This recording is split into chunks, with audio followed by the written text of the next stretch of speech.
The night smelled of rain and burnt coffee, and something about it felt wrong before anything was even seen. The kind of wrong that crawls under the skin and stays there.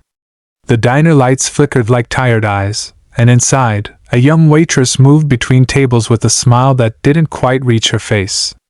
Then it became impossible to ignore.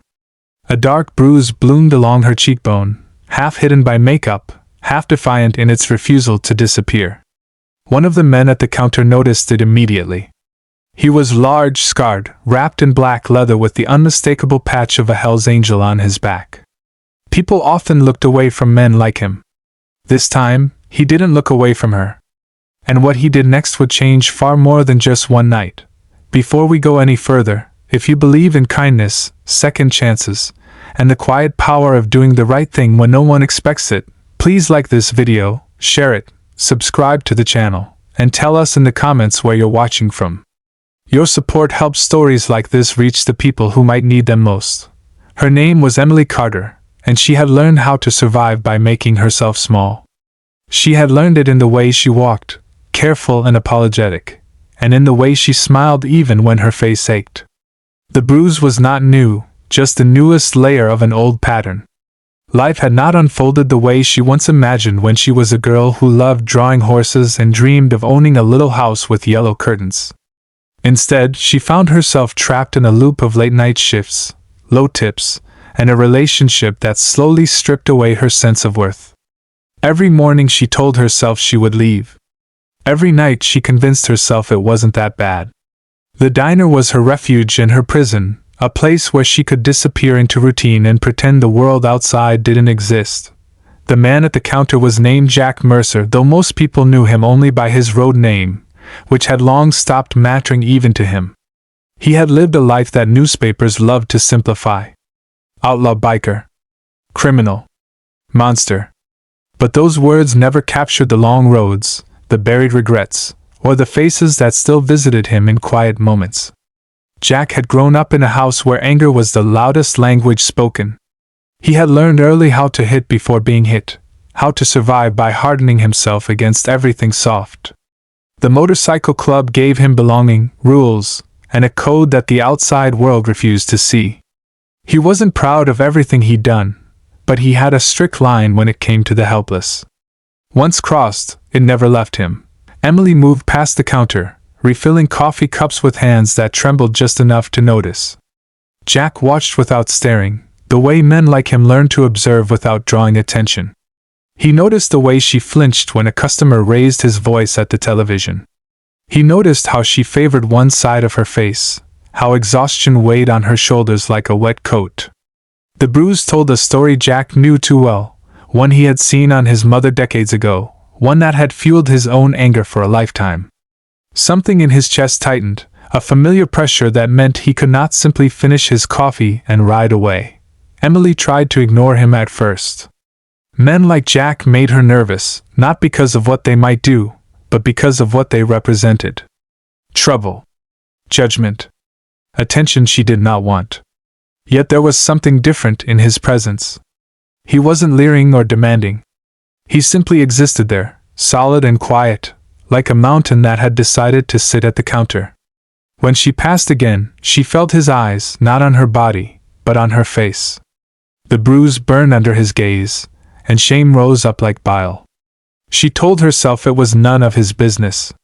She told herself she was fine. Jack finished his coffee slowly, giving himself time to think. He knew better than to act on impulse. Impulse had cost him years of his life. He left a generous tip, more than the bill itself, and stood to leave. Emily noticed the tip later and felt a confusing mix of gratitude and embarrassment. Money helped, but it didn't fix anything.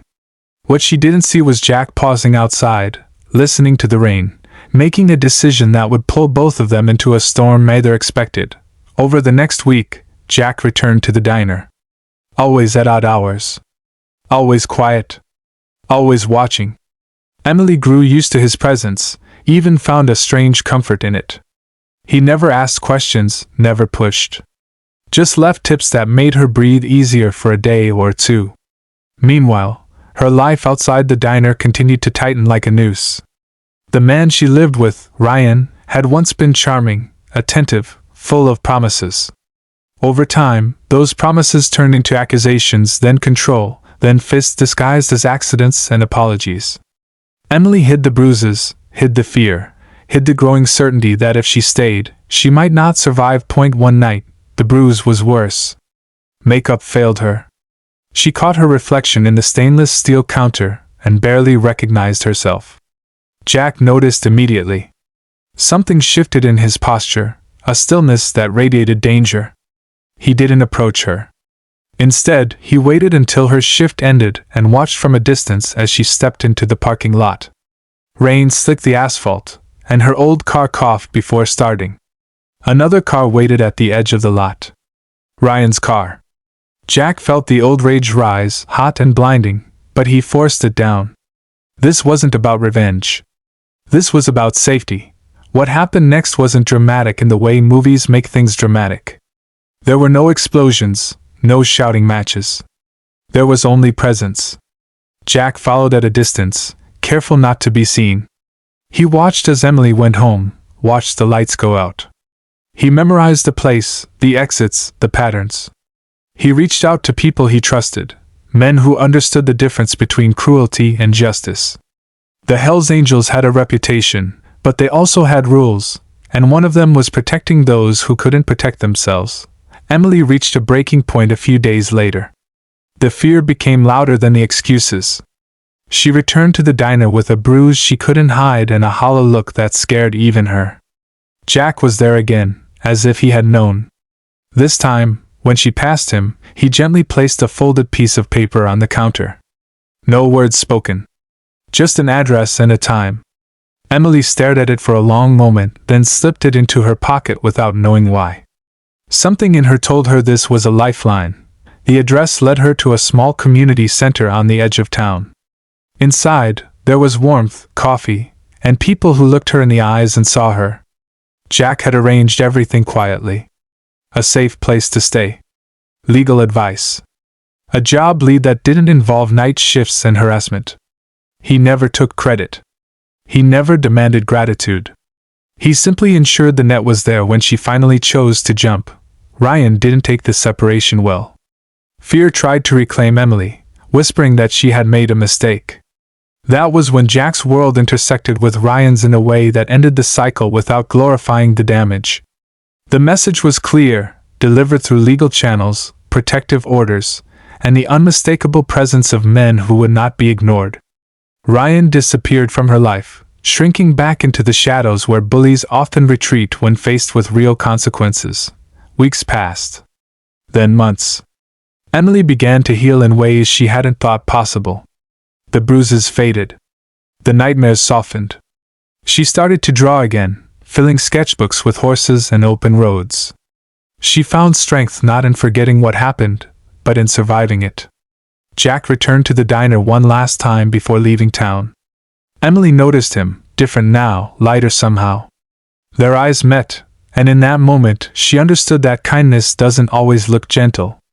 Sometimes it looks like a scarred man in leather who chooses to care when it would be easier not to.